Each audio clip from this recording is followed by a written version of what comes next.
Saturday morning ragi sprout பண்ணி வச்சிருந்தது எல்லாமே நல்லா ஸ்ப்ரவுட் வந்துடுச்சு. ஓகே, இதுக்கு மேலே வச்சுருந்தோன்னா துணிலேருந்து எடுக்கிறது ரொம்ப கஷ்டமாயிடும். ட்ரை பண்ணிக்கலான்னு சொல்லிட்டு துணிலேருந்து எடுக்க ஸ்டார்ட் பண்ணிட்டேன். கொஞ்சம் துணிலேருந்து எடுக்கிறது கஷ்டமாக தான் இருக்கும். ஏன்னா ஸ்ப்ரவுட்ஸ் எல்லாமே ரொம்ப பெருசாகவே வந்துடுச்சு. கூடவே நான் க்ரீன் கிராமும் ஸ்ப்ரவுட் பண்ணி வச்சுருந்தேன், அதையும் எடுத்தாச்சு.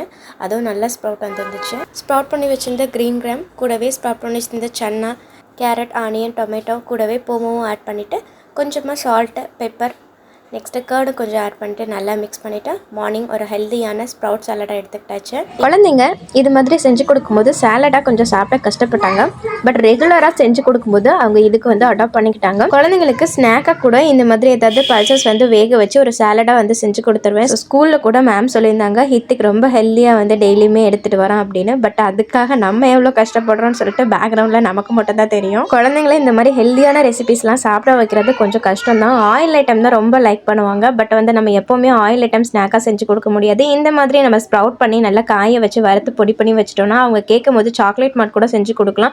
அவங்களுக்கு தேவையான ஏதாவது ஸ்வீட் ரெசிபி கூட இந்த மாதிரி ராகியில் செஞ்சு கொடுக்கலாம். ஸோ இது மாதிரியான ஹெல்தி ரெசிபிஸ்க்கு நம்ம சேனலை ஃபாலோ பண்ணிக்கோங்க.